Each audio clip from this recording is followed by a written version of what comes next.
भावांनो, काल आपल्या एका मित्रानं 4 व्हीलर घेतली. बघून खूप आनंद झाला. जेव्हा एखाद्या सामान्य कुटुंबातील वर्ग घरची जबाबदारी स्वीकारून आपली स्वप्न पूर्ण करतं, तेव्हा त्याचं खूप कौतुक करावंसं वाटतं.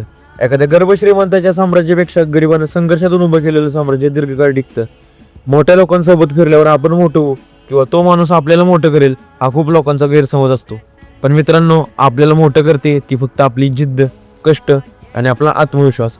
आणि ह्याच आत्मविश्वासाच्या जीवावर आपल्या आईबापाच्या संघर्षाचा वनवास संपवून त्यांच्या आयुष्यात सुखाची दिवाळी आणायची असते. आपल्या भावानं पण तेच केले. त्यामुळे भावा, तुझं मनापासून अभिनंदन. आपण घेतलेल्या निर्णयावर आपण किती ठाम आहोत यावर तो निर्णय बरोबर की चुकीचा हे ठरवलं जातं. आपल्या आत्मविश्वासाच्या जीवावर आपण आपला एखादा चुकीचा निर्णय देखील सहज पोचवू शकतो. योग्य निर्णयाला मित्रांनो भागीदार आणि पाठिंबा म्हणून ठिकाणी येतील, पण तोच निर्णय चुकल्यावर आपल्या हक्काचे हात पण आपल्यावर बोट दाखवतील. त्यामुळे याची पण तयारी आपल्या मनानं केली पाहिजे. कारण आयुष्यातले सगळेच महत्त्वाचे निर्णय आपल्या लोकांना आवडतील आणि पटतील असं नाही, आणि ते निर्णय त्यांना पटावेत असा आपला आग्रह पण नसतो. आपली व्यक्ती म्हणून आपण त्यांच्यावर आपला विश्वास, आपलं प्रेम हे सगळं त्यांच्या बाजूने जरी असलं तरी आपण एकटे पडतो. तेव्हा मात्र खऱ्या अर्थाने आपली स्वबळावर उभे राहण्याची धडपड चालू होते. ज्या वळणावर आपल्या हक्काचे आधार निष्ठत जातात, त्या वळणानंतर आपण स्वतःवर प्रेम करायला सुरुवात करतो.